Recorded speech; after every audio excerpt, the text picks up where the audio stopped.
Grad School with your hosts Heidi Edquist and Luke Poling.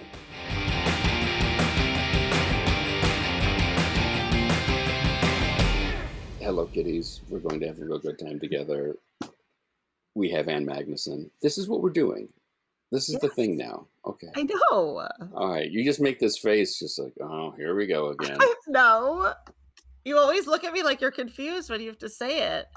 Do you Well, want me to say hello, kitties? Like I feel very self-conscious because you're giving me this look like I'm about to introduce Stairway, and you're just like, oh, can we just wrap this up and get to the damn song? At least it's not Freebird. I know, but because what we were saying last week, that our show is the Moby Dick drum solo of music podcasts. It is. So, continuing the Zeppelin analogy, That's good. I'm trying to clearly explain to the audience what Jamaica's really about, and you're just like in the background doing the wrap it up sign with your fingers. I'm in Mordor. I'm that girl so rare. I know. Does anybody remember Laughter? Right? Gollum and the evil ones. But Anne is lovely, and if you go to her website, yes, I don't think we're here to hawk stuff completely. No, but mostly we are. But if you go to her website, her store has got some amazing stuff in it, and she said she's adding more. Yes. But she's got some amazing stickers and magnets of a picture of David Bowie that she drew as a teenager. And her new album has got one of these puppet characters on the front of it. Yes. And as you listen to the podcast, you will understand of which we are all speaking. Mm-hmm. And yeah, I think we both came away from it appreciating her work all the more. Oh yeah, no, she's brilliant. And but maybe me just a little bit more. No, she's fantastic. And weirdly, we have a lot of puppets on both of our shows in 1 week. That's true. It's like a cross promotion without even realizing. You're right. I didn't even think about that. Mm-hmm. So if you like puppetry, whythepodcast.com. We have a puppet engineer. Yes. If you like films, music, performance art. David Bowie. The flight attendant. Mm-hmm. I feel like Anne has got to be one of the few people ever killed on screen by David Bowie. I think that's accurate. Is it like her and Willem Dafoe? I think you could argue. Which, I mean, that's a pretty good list to be on, right? Right, because it wasn't Bowie Pontius Pilate in Last Temptation? Yes. I mean, he didn't actually. No, right. Like, he didn't kill him on screen. I understand. Thank you. Thank you for bringing it back for me. I appreciate it. Okay. I was just trying to explain. I mean, the Goblin King didn't kill anybody. So while we're here, let's record at least the intro for Anne. And then we could also... Your new best friend. Are we best friends? Yeah. Okay. I mean, I'll take it. Yeah, she's awesome. Yeah. It's time for you to have a friend of your own. Thank you. You've decided. I have lots of friends now, thanks to our shows. Right. You and Ted, you and Nikki. Mm-hmm. Me and Jules. How soon we forget. Me and Tawny. Oh, yeah, that's right. No, it's nice. And I think Anne, fascinating person. Completely. Really interesting stuff. And she kept complaining while we talked that she was rambling. No, she was great. Nobody wants to hear no one wants to hear our yapping. No, I'd much rather hear hers. Yeah, that's not why you come to the show. No, and her career is like beyond across the board. It's insane. Yeah, and I feel like our listeners will see her name and recognize it, but they'll all recognize it from these different corners of the earth. And when they listen and they all converge, it will be very confusing and very exciting all at once. And I mean, to that point, I feel like anybody who in a, we cut it down a little bit, but overall, the whole conversation ran about 45 minutes. Mm-hmm. Anybody who very casually throws out, "Oh, and then David Fincher said to me," as like "Oh, this was a thing I did." Yeah. I mean, come on. Right.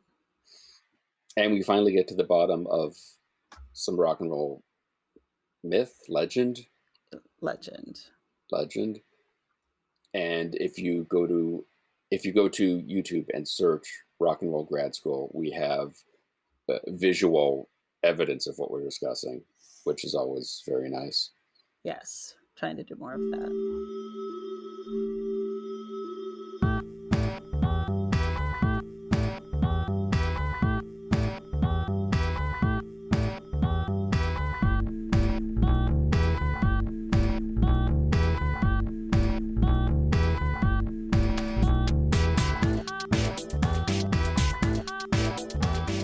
I don't even know where to start, because your career is so fascinating, and it covers, it seems like everything you do is connected to art and is part of your art.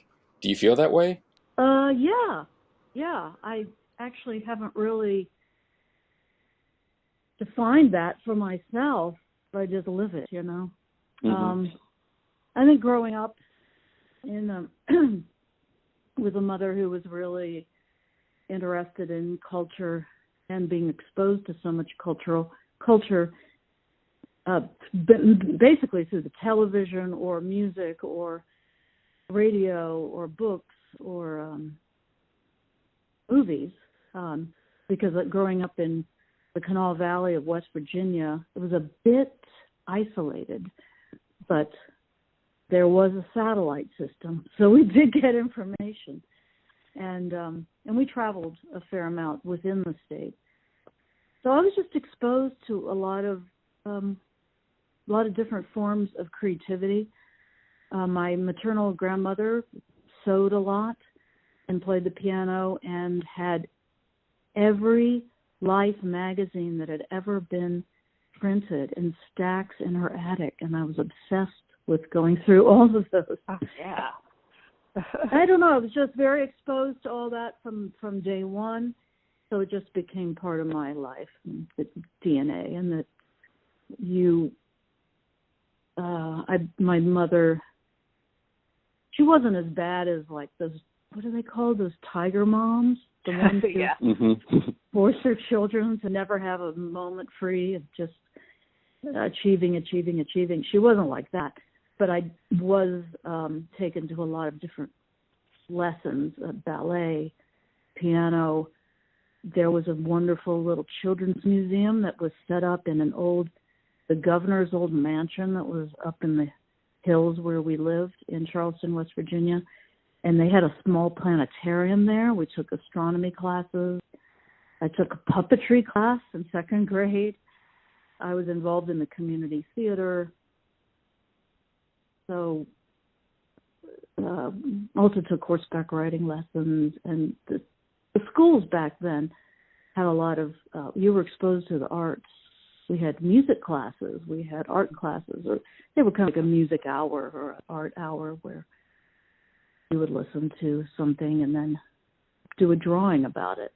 I mean, all these artistic modes of expression seem interconnected naturally, so I guess that's what I grew up with, and that's what I ended up engaging in. Well, it's so interesting too, sort of to Luke's point, you've ended up engaging in them, but in such a fascinating and incredible way, because you've so many people either are exposed to those things and then they rebel against them and never go to another play as long as they live. Others may pick one path and just sort of stick to that or use it but you've embraced so many art forms into one beautiful career and passion that is you. And I think that's why both of us were, Luke and I both were like, oh my gosh, there's so much. She's just done so many incredible things. And you've just done it all. But I think also growing up with a television that was on quite frequently, and there were only 3 channels, and everybody my age always talks about endlessly changing channels. It kind of like scrolling now, but you would only be, whereas today you can choose what you want to look at, even if you're going down various rabbit holes, you're kind of in control. Back then you weren't in control, so whatever came up is what you watched, and therefore one was exposed to a lot of different points of view and ideas. Unfortunately, also dictated by whatever the programmers wanted to show. But there was a lot of wacky stuff on television in the 50s, 60s, and 70s. And you grew up watching Bewitched, you know, where with you wiggle your nose and you can make anything happen. And then growing up in West Virginia, you're also exposed to all these heavy-duty back hills evangelicals who are preaching from the radio, and sometimes they would buy the really cheap TV time at the first thing in the morning, because there wasn't anything broadcast on TV from midnight to about 6 a.m. There was nothing. So the first thing in the morning was usually something very bizarre because the time was cheap. Bizarre is, I mean, you know, that's right. a relative term, but you would get people who were doing their own TV shows, kind of like public access, which I got completely obsessed with in the 80s when that became a thing, because real people are far more interesting than professionals. But you would have, usually they were a family unit of folks playing backwoods music, country music, and doing some preaching.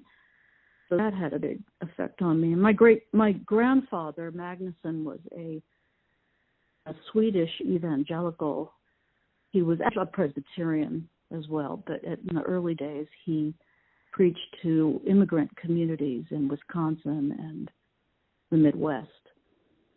And I did not know him, but my grandmother was a true believer, but in a very, very laissez-faire way. She was not a crazed right-winger by any stretch of the imagination. She admired Eleanor Roosevelt and was really funny person who never threw anything away because they grew up in such poverty during the Depression. And she had this sewing room full. She had bolts of fabric and yarn and sequins and all these things crammed into this back room where her piano was, where she would play hymns. And she taught me how to sew when I was about 12, and then I really got into sewing. And as a little baby hippie, I would make my own hippie clothes. And then I bring this up because I've gotten, during the pandemic and the lockdown, I picked that hobby back up, the sewing, and I've been creating all these pieces that I've incorporated into the YouTube series we did, What the Fuck 2020, and about the pandemic. And I actually sold one of the title pieces at an art show. This woman, Sarah Gavlak, has a very well-respected gallery here in Los Angeles, and she had a show of all-female artists called Nasty Women. And she showed one of my, just the title, it said Sirens. It was one of the episodes, because it was during the Black Lives Matter, the heavy-duty protests over George Floyd, that period. And that whole series was basically our diary of, like, what we're reacting to. Me and my collaborator, Adam, do this. And I use these dolls that my grandmother made for her grandchildren, these very bizarre pipe cleaner dolls that have crocheted faces. And so that's incorporated into that series. And during there were some heavy demonstrations, and I don't know if you'd call them rioting. I guess Fox News would call it rioting. There was a lot of mischief going on, and the sirens in Los Angeles were just nonstop. So we made an episode called Sirens, and I made a title piece of the sewing for that, and it sold at this gallery to this rather cool art collector. So I'm really excited about doing more of that, and I've created so many of these, I'm calling them stash bags, and I'm going to start selling those online. But there's something just presented itself to me. I'm out here in Joshua Tree, where we've had a place for 17 years. But it's getting gentrified like everywhere else I've been. Of course. So we'll see how long we last here. Right. How long the magic stays. Where should I go to get away from this the Airbnb insanity? But I have some friends, Steve Hall and Glenn Stiegelman, who have a place out here called The Station, and you can Google it. They've got a great Instagram account with lots of great images. They took over an old gas station and refurbished it and redid it, kind of inspired by 1970s head shops and tourist attractions that one used to see around the country back in the old days, for people my age. So they create their own souvenirs for Joshua Tree, and they're going to make this. I don't want to let the cat out of the bag, but they're going to create this section connected to the station that's specifically psychedelic. Nice. Because people do like to come out to Joshua Tree for that particular experience. Of course. So I'm going. He asked me to set up a little shop there to sell my psychedelic-oriented sewing projects. Because, and it's going to be, I think I can say this, I had, when I was a little baby hippie, after my grandmother taught me how to sew, and I would make things for my friends and myself, I took over this room in our house. It was the sewing room, and I called it the psychedelic sewing room. And I decorated it with, you could buy these like groovy 60s, it was probably late 60s, early 70s, decals of daisies, and I'd take out pictures of different models from magazines, and I remember and paste them up on the bookshelves and decorated it up. And one of the models was Susan Day. Before she was in the Partridge Family, she modeled a bunch of, groovy early 70s outfits. Yeah. So I'm reviving the psychedelic sewing room, which was also the title of a Bongwater song, which was about the original psychedelic sewing room. It's so fascinating. It's all coming full circle. It is. It is. I love it.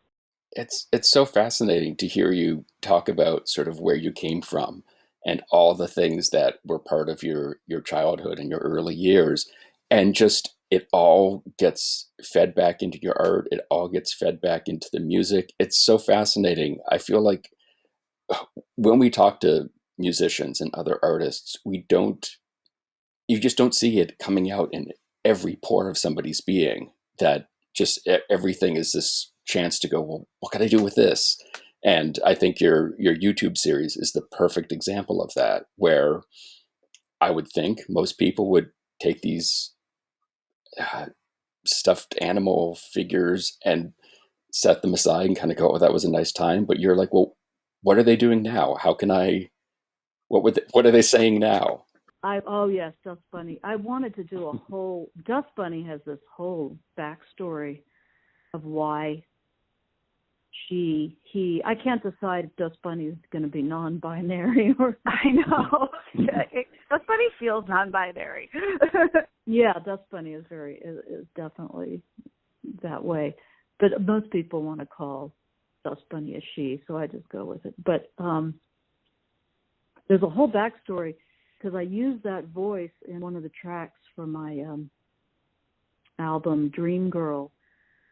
called Bromance Nightmare, which was a dream. I dream very vividly pretty much every night. And, well, I guess we all dream all night. Every human being dreams. Not every human being remembers them, and certainly not every human being writes them down and then uses them in projects. Jim Shaw, when I met Jim Shaw back in the 80s here in LA, he was using dreams a lot, and we really connected on that because I was using dreams even prior to meeting him in the Bongwater albums, because I started writing them down back in the late 70s or early 80s. Actually, I found some since that were even earlier than that. But I started to write them down very religiously in the early 80s because some of them were just so kooky. I wanted to read them back. I remember calling Kenny Scharf one morning saying, "Oh, you cannot believe this dream I had. It was so real." And of course it was about being taken by an alien spaceship to this they sucked me up into the spaceship after there had been a big dogfight with jet planes around the World Trade Center. This happened like in 1980. And then the spaceship, there was a divine intervention through the extraterrestrials who I went zooming up the light beam went down and I went up. And I think this was even kind of before that became such a prevalent image. I just saw it the other day at the Joshua Tree Health Food. Somebody had made a T-shirt of the alien light beam, somebody going up the light beam of the alien spaceship. But I think all this stuff is all Jungian psychology. I mean, there are archetypes that go back since the beginning of history and prehistory that human beings have these shared, the collective subconscious, and their archetypal imagery that were used in to create deities and gods and goddesses and totems and various religious artifacts. And this stuff is all swimming around.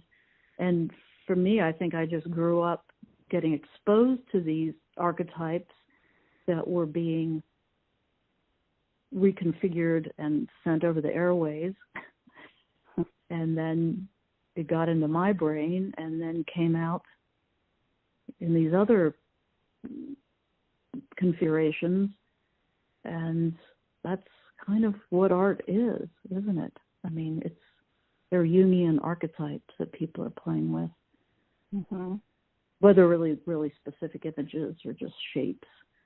It's all very fascinating.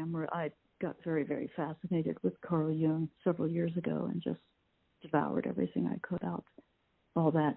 I'm also gone off on a tangent that I don't remember. No, we're good. We like tangents. The best stuff's always in tangents. Yeah, I speak fluent tangent. But so the dreams, I would write them down, and I think that first one was so I could really tell Kenny Scharf exactly what happened because it was so real. And he and I, of course, share so many similar sensibilities, particularly about outer space. Having grown up with NASA and the space program and the moon landing and all that optimism and what human beings could do that was positive, even though that was all going on during the Vietnam War, which we watched every night during dinner because the TV was always on. And one can despair and think, well, this is what an awful time and all these awful things are going on and how did human beings get to this point? And now we have this pandemic and how I know young people who haven't gone through any of this. My generation went through the AIDS plague. Mm-hmm. So it's like we're going through this again and having to pull out the tools from our toolbox that we had trying to get through that, which left many of us with severe trauma. as you can imagine. And I guess everybody going through this is having trauma issues. But then, I look back in history. My father was a big history buff, and I got into that and still am into that.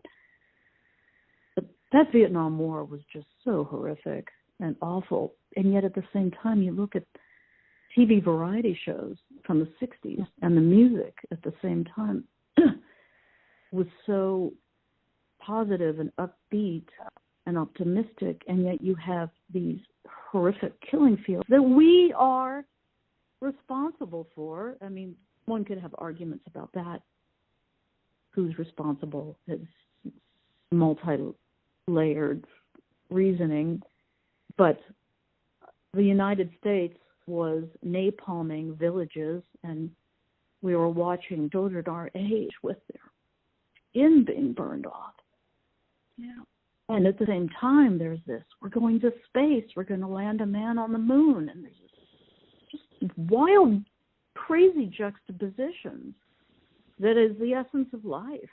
And I think that's something that personally I'm drawn to, especially in your music projects, because it does seem such this combination of comedy and tragedy and very light, superfluous entertainment and a very strong, heavy political statement. It's just fascinating to see you play with all these tropes, and the way you put them out there is just it's so fascinating. It's so unique. Oh, well, thank you. It means a lot to just hear from somebody who gets it and appreciates it. I really, really means a lot. Thank you. Always good. We just watched this documentary on the Smothers Brothers. Are you familiar with them? Mm-hmm. Yeah, of course. And they were a huge influence on me. I love the Smothers Brothers, but I also loved, one of my first loves was Bugs Bunny. And also, I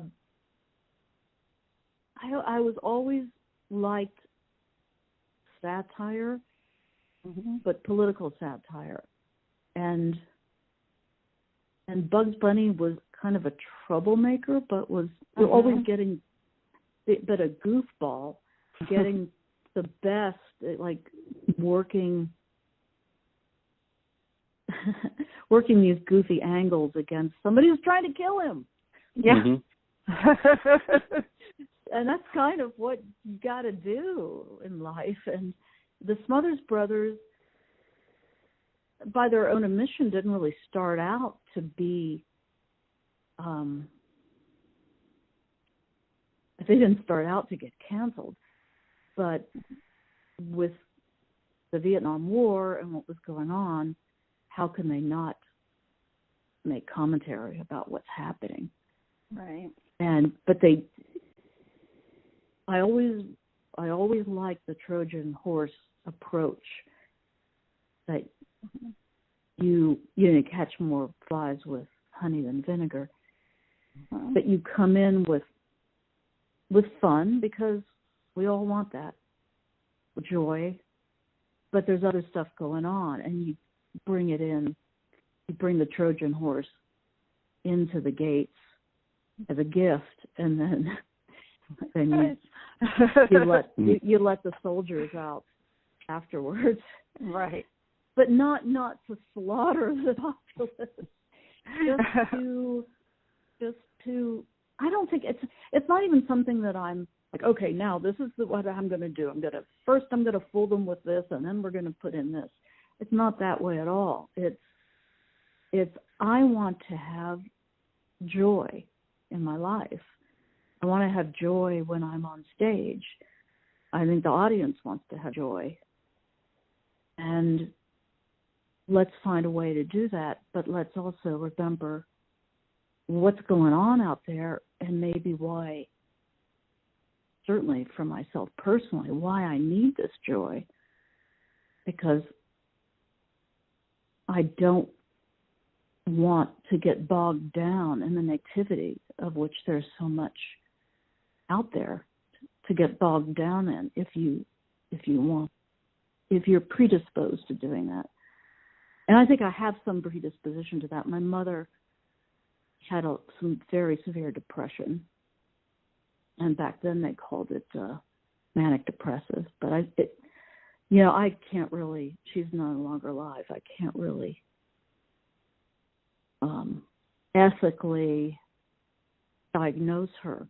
But I saw the high highs and the low lows, and I saw the low lows destroy her. That she couldn't get past this well of sadness or certain things that didn't go her way, and that made a big impression on me real early on. And my grandmother, my maternal grandmother, was the opposite. She was the glass is half full. My mother could get very glass half empty, and it's like, I've got to, damn it, I am not going to be the glass is half empty person. I am not going to let this precious time on earth be dictated by that mindset. So if I have to work harder to get over to the other side, I'm going to do it. Yeah. Well, even then, you've got your model, I guess. There's a little bit, but not the same. Not the same at all. I just revisited your Red Cross video. I love that song. You were the inspiration for, and your portrayal in the video is just so awesome.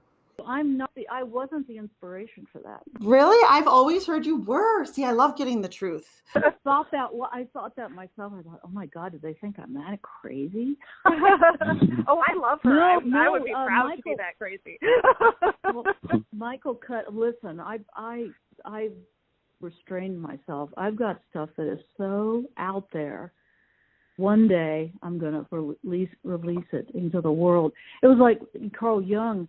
They wouldn't release the Red Book of his paintings and his thoughts about, like, his furthest, most out there theories and his paintings. The family would not release it because they were so afraid it would undermine his credibility, because it was so connected to the numinosum, the great mystery. And there are many things I've held back on, because this is just way, way, way, way out there. And but I'm getting older now. I don't give a fuck. So I'm going to start putting it out there, but I'm still kind of, I don't know. There's just so much to juggle. But something. We're talking about Red Cross. And, yeah. And he's gone. Michael Cudahy, who is known as the Millionaire. He had the band Combustible Edison back out of Chicago in the 90s. And he is out in LA, and we've collaborated a lot in the last several years. So he plays on Dream Girl. He played on him. He did a lot of this bizarre EP single I did called Open Letter to an Open Letter. He did a lot of the music on that. And he was commissioned to write a song for Red Cross. He wrote that song. And the Annie in that song is the character in the movie Foxes with Jodie Foster. Yeah, of course. Yes. Cherie Curry played Annie. Yep. And Annie has the overdose. This is a spoiler alert for anyone. Right, anyone who hasn't seen it yet. Which is such a genius movie about that period of time, about, oh my God, that party scene, that teenage party scene. Oh. We've all been in that yes. madness. But it's based on that character, Annie. And I think somebody might have said towards the end, Annie's gone. That's what that song, what it was written about. And then I guess the folklore of the internet. Yep. It totally did. It did. Well, yeah. Something else. But anyway, that's what he told me. It's still a great song, and you're still like in the video, you're just phenomenal. So whether it was about you or not, Rocky it looked fun. That. Oh, it was so much fun. We were laughing our asses off. Because when I discovered Red Cross before they were, well, other people knew about them. When I came to L.A., I'd never heard of them. I'm like, oh my God, these guys are the best. They are. They're just and I used to see them live, and so I got to know them, and there was a whole bunch of us going to the same places and frequenting the same, God, what are they even called anymore? Restaurants, stores, music venues, art galleries. So I got to know them, and Rocky Schenk, who was an incredible photographer, and I was working with him. He was doing portraits, and then he started doing music videos. He did music videos for the Cramps that are really spectacular, and the Red Cross wanted him to do this, and so all this got devised that I would be this character. And my friend Pilar Lemosner, who's a costume designer, went and found the kookiest things she could find at Western costume. And we went for it. We just went for it and laughed our asses off. And Rocky recently posted some outtakes. I think it was on Instagram. I don't know if they're still up or not, and they're so nutty. They're even nuttier than the stuff that was in there. It's kind of amazing that I guess there was a lot of freedom back then for a nanosecond for certain bands. Yeah, hot minute. Yeah, but that was a lot of fun. It was a lot of fun to do. Many opportunities to be that whacked out, you know. Right. Yeah. You got to put them. And weirdly now, they want to cast me as these very buttoned down, stern, emotionless women. The flight attendant. Yeah. Which like Star Trek Picard and then the flight attendant. Right. I don't understand this, but I need to pay my bills and get health insurance, and I'm enjoying working with the people on those shows, and it's fine by me, but this is so not who I am.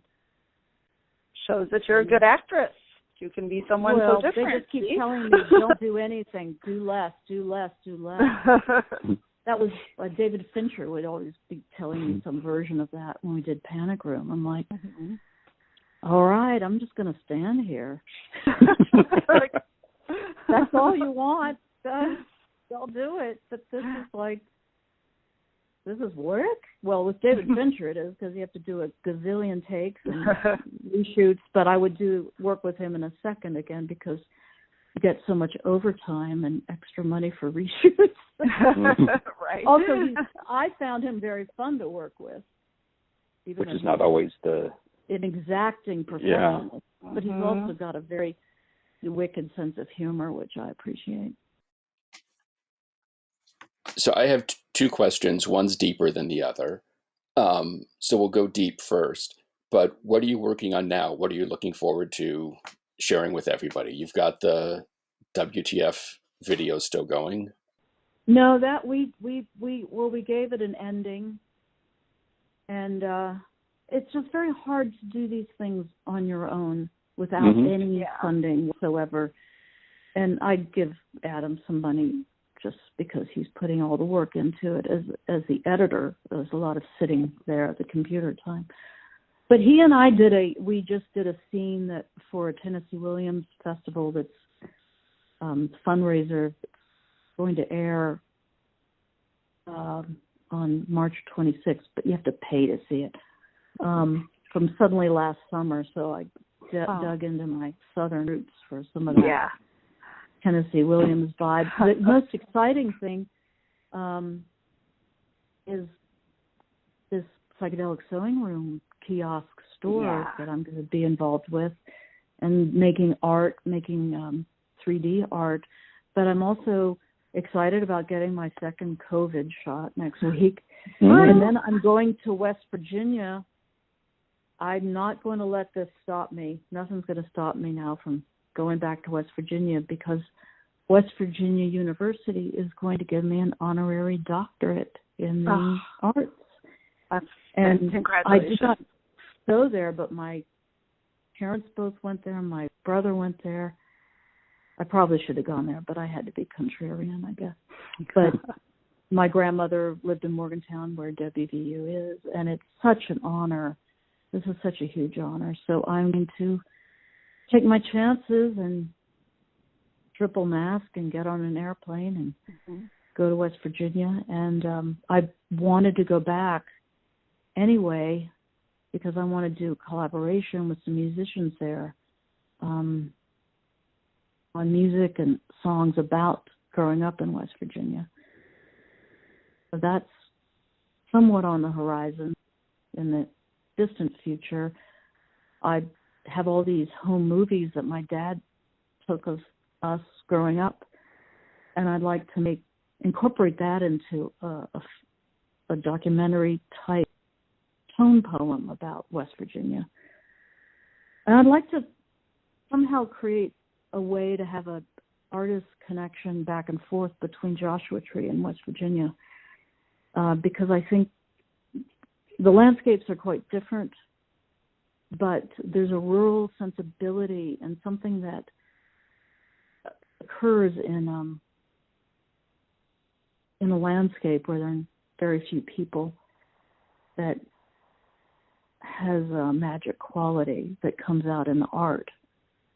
And I think both places, it would be neat to have some kind of exchange program between the two locations. I don't know, I'm just sort of thinking in lines like that, trying to instigate another club atmosphere, but not really I don't know what it's going to be. But just working on more music, a memoir that I have an outline for the early days in the 80s.